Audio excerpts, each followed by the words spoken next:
आपण काय खेळण्यासाठी काढले रे? भावले काढलेत आहे की नाही?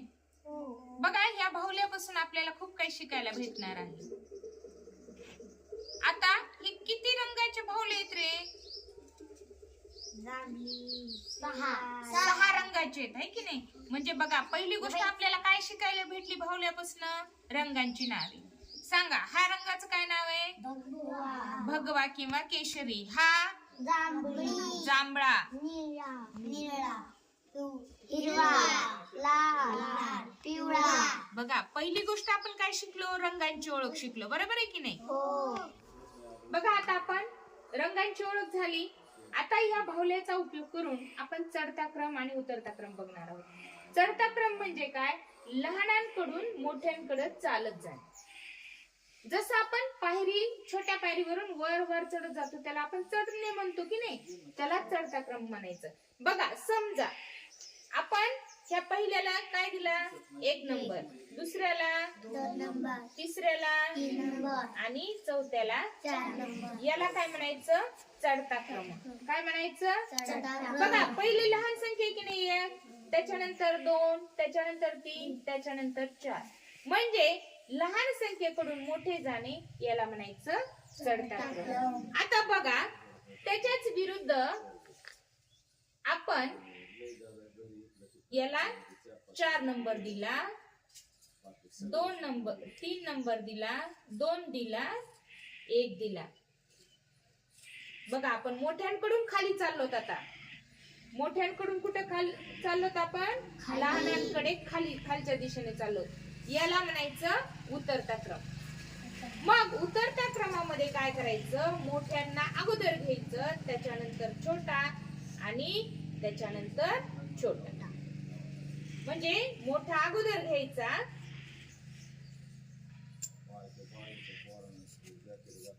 याला म्हणायचं उतरता क्रम. मोठ्यांकडून लहानाकडे जाणे त्याला उतरता क्रम म्हणायचं आणि छोट्याकडून मोठे जाणे त्याला चढता क्रम म्हणायचं. बरोबर आहे की नाही?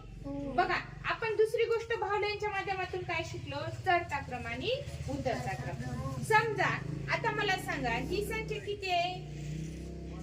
12, 10, 15. मला अगोदर सगळ्यात लहान संख्या सांगायची. कोणती आहे लहान? या 3 मधलीच. 10. मग 10 अगोदर घ्यायची. त्या राहिलेल्या दोन्ही मधली लहान संख्या सांगा. 12. छान. 12 आणि शेवटची राहिलेली मोठी संख्या 15. हा कोणता क्रम झाला रे? आपण शाबास, चढता क्रम. कारण लहान संख्येकडून आपण मोठ्या संख्येकडे गेलो. याच्या उलट अगोदर मोठी संख्या घ्यायची, त्याच्यानंतर त्याच्यापेक्षा थोडी लहान घ्यायची आणि सगळ्यात लहान संख्या शेवटी ठेवायची. त्याला म्हणायचं उतरता क्रम. सगळ्यात सोपी एक ट्रिक सांगते तुम्हाला. चढता क्रम म्हणलं की सगळ्यात लहान संख्या अगोदर लिहायची, सगळ्यात मोठी शेवटी लिहायची आणि मध्यभागी सगळ्यात दोन्हीच्या मधली लिहायची. म्हणजे आपलं चढता उतरता क्रम चुकणार नाही. समजा अजून आपण उदाहरण घेऊ. बघा, किती येथे? 28,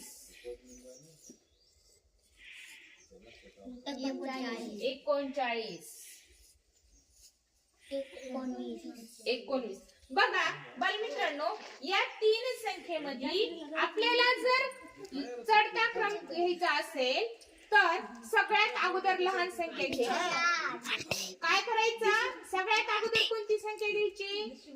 लहान संख्या घ्यायची. बरोबर आहे? मग ह्या 3 संख्येतली लहान संख्या सांगा बरं मला. 19. बघा, सोप्या पद्धतीने जर तुम्हाला चढता उतरता क्रम करायचा असेल तर या गोष्टी 2 लक्षात ठेवायचं. आता 19 संख्या लिहिल्यानंतर राहिलेल्या 2 संख्येतील सगळ्यात मोठी संख्या सांगा मला. 39. छान. 39.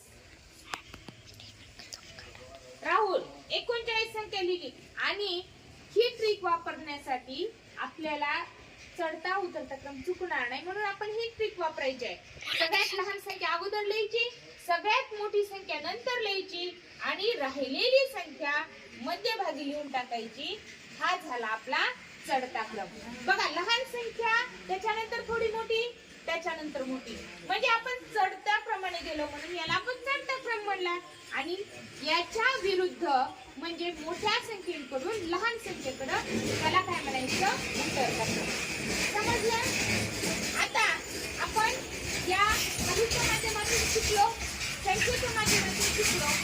आता पुढील तासिकेमध्ये आपण 3 अंकी संख्येचा चढताक्रम शिकणार आहोत. किती अंकी संख्येचा?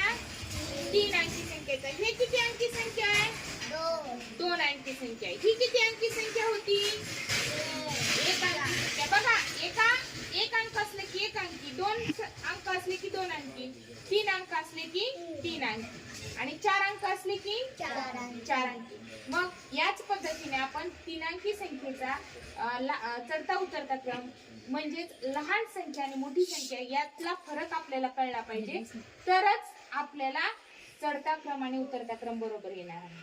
समजलं सगळ्यांना? हो. छान.